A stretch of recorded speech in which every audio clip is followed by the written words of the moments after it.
यहाँ हमारा एक सैनिक सिर्फ एक राइफल से लड़ता है और वहाँ जर्मन सोल्जर्स मशीन गन से।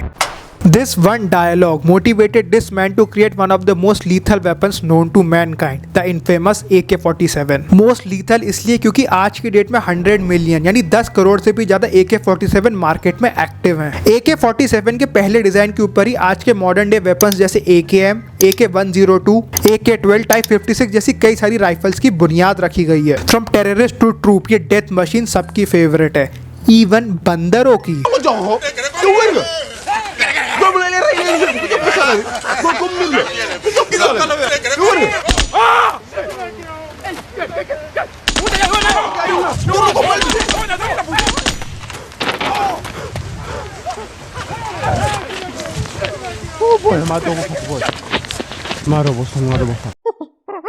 ईयर 1941, वर्ल्ड वॉर 2 जोर शोर से चलती है और इसी साल यूएसए वर्ल्ड वॉर 2 में अपनी एंट्री मारता है और सारे एलाइज मिलकर एक कॉमन एनिमी को हराने की कोशिश करते हैं। और इसी टाइम के अराउंड एक रशियन टैंक रिपेयरमैन मिखेल क्लैशनिकोव के कंधे पे चोट लग जाती है, तो अपने कंधे का इलाज करवाने के लिए मिखेल को एक रशियन मिलिट्री हॉस्पिटल में डाल दिया जाता है। जिस हॉस्पिटल में मिखेल होता है उसी की साइड वाले बेड में एक रशियन सोल्जर भी एडमिट था और बातों ही बातों में रशियन सोल्जर मिखेल को बताता है कि कैसे नाजी आर्मी की ऑटोमेटिक गन्स के सामने एलाइज की राइफल ढेर हो जाती है और एक टेक्नोलॉजी डिस्पैरिटी के कारण कई सारे रशियन सोल्जर्स मारे जा रहे हैं। उस वुंडेड सोल्जर की इस बात को सुनकर मिखेल का खून खोल जाता है और जैसे ही हमारे हीरो को हॉस्पिटल से डिस्चार्ज किया जाता है वो एक वेपन को डिजाइन करना शुरू कर देता है। 1942 से लेकर 1944 तक मिखेल कई सारे वेपन डिजाइन करता है फॉर द सोवियत आर्मी और ये 1944 में मिखेल एक गन डिजाइनिंग कंपटीशन में भी पार्ट लेता है और उस कंपटीशन में वो एक semi automatic gas operated long stone piston carbon rifle present करता है। मिखेल जो डिजाइन प्रेजेंट करता है वो उस टाइम की M1 गेरांड राइफल से काफी ज्यादा सिमिलर था। मिखेल का डिजाइन काफी ज्यादा अच्छा होता है लेकिन मिखेल की जो गन होती है वो SKS-45 कार्बाइन के डिजाइन के अगेंस्ट कंपटीशन को हार जाती है। लेकिन हमारा हीरो यहाँ हार नहीं मानता, वो उससे और मोटिवेटेड हो जाता है, अपने डिजाइन पर तेजी से काम करने लगता है। पर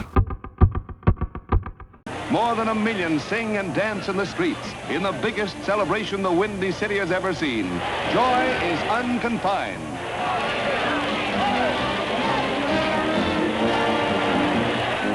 हिटलर खुद को एक बंकर में गोली मार लेता है और यूएसए हिरोशिमा और नागासाकी को बॉम्बार्ड कर देती है। यहाँ पर एक वॉर तो खत्म होती है लेकिन इस वॉर के खत्म होने के साथ साथ एक दूसरी वॉर शुरू हो जाती है, दी कोल्ड वॉर। अब USA and Soviet union, the countries who fought together, were now facing each other. और यूएसए जिसके पास एटॉमिक बॉम्ब्स होते हैं वो उस टाइम पे मिलिट्री टेक्नोलॉजी में सबसे ज्यादा एडवांस होती है और कहीं यूएसए से पीछे ना रह जाए। सोवियत आर्मी भी अपने वेपन्स के डेवलपमेंट को काफी ज्यादा तेज कर देती है। ईयर 1946, सोवियत आर्मी वापस से गन डिजाइनिंग कॉम्पिटिशन होस्ट करती है और इसमें हमारा हीरो मिखेल पार्ट लेता है। इस बार मिखेल एक ऑटोमेटिक राइफल का डिजाइन सोवियत आर्मी के सामने रखता है, द ऑटोमेट क्लैशनिकोव 1। ऑटोमेट यानी ऑटोमेशन, क्लैशनिकोव यानी मिखेल का सरनेम, 1 यानी प्रोटोटाइप 1। और इस बार मिखेल का AK-1 डिजाइन कंपटीशन जीत जाता है और सोवियत आर्मी तेजी से मिखेल के सुपरविजन के अंडर में AK-1 के डिजाइन पे काम करना शुरू कर देती है। और इस पॉइंट पे दोनों को ही नहीं पता था कि वो एक डीमन को जन्म देने वाले। मिखेल के इनिशियल डिजाइन पे 3 साल तक डेवलपमेंट होता है और ईयर 1947 में AK-47 लॉन्च कर दी जाती है और ये गन पूरे मार्केट को तितर बितर कर देती है। जहाँ उस टाइम पे अमेरिकन M16 राइफल 15 से 20 कंपोनेंट को मिलाकर बनाई जाती थी, वहाँ वर्केबल AK-47 8 कंपोनेंट्स के अंदर कंप्लीट हो जाती। तुम लोग इसका मतलब समझ रहे हो? लेस पार्ट्स यानी it was way cheaper and simpler to manufacture AK-47, जिस कारण AK-47 का मास प्रोडक्शन उस टाइम की किसी भी गन से काफी ज्यादा इफेक्टिव और एफिशिएंट हो जाता। मोर ओवर लेस पार्ट्स होने के कारण गन जैमिंग जैसी सिचुएशन जो अराइज हो जाती थी एक्स्ट्रा पार्ट्स होने के कारण वो एलिमिनेट हो गई। जहाँ M16 उस टाइम की मोस्ट यूज्ड गन में ऑटोमेटिक सेमी ऑटोमेटिक वर्जन अलग अलग आया करते। भाई दूसरी तरफ सिर्फ एक AK-47 के अंदर सोल्जर को ऑटोमेटिक सेमी ऑटोमेटिक मोड्स मिल जाते और soldier easily with a flip of a button switch कर पाता between automatic and semi automatic, यानी उसे 2 वेपन्स कैरी ही नहीं करने पड़ते। And remember AK-47 was made for Russian terrain यानी एवरी टेरेन, जहां उस टाइम की ऑटोमेटिक राइफल मड में खराब हो जाती या फिर बर्फ में जम जाया करती। वहां AK-47 एक ऐसा वेपन था जो कीचड़ में लथपथ होने के बाद बिना क्लीनिंग के चल जाया करता। And this again was because of less parts in AK-47 and also because of less parts उस टाइम पे AK-47 को मेंटेन करना किसी भी गन से काफी ज्यादा इजी था। एक रिपोर्टेड इंस्टेंस में रिकॉर्ड भी किया गया कि एक AK-47 को पूरे साल भर तक कीचड़ के अंदर रखा गया था, उसे बाहर निकाला, क्लीन किया तो वो अपने आप चलने लगी बिना किसी ऑयलिंग या रिपेयरमेंट्स के। यह 1949 आने तक AK-47 गन को कमर्शियलाइज्ड कर दिया गया। East Germany, Poland, Hungary, Bulgaria, Czechoslovakia, इन सारी कंट्रीज ने USSR से पेटेंट ले लिए अपने AK-47 के वर्जन्स को मास प्रोड्यूस करने के लिए। और देखते देखते एशिया,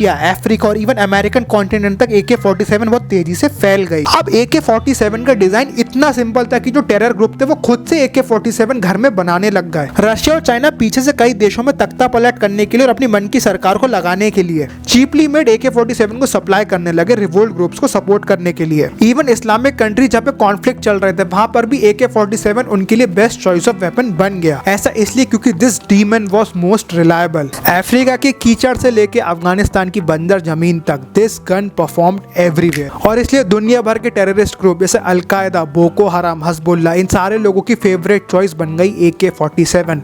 ये लोग इस गन को खरीदने लगे, बनाने लगे और ऊपर से आगे बेचने लगे। कई कंट्रीज में AK-47 रिजीम का तख्ता पलट करने के लिए यूज होने लगी और इन कारणों से गन गन नहीं रही पर एक सिंबल बन गई, सिंबल ऑफ रिवोल्ट। और आज पूरे 77 साल बाद AK-47 ह्यूमैनिटी और हमारी हिस्ट्री के ऊपर अपने खून के दाग लगा चुकी है।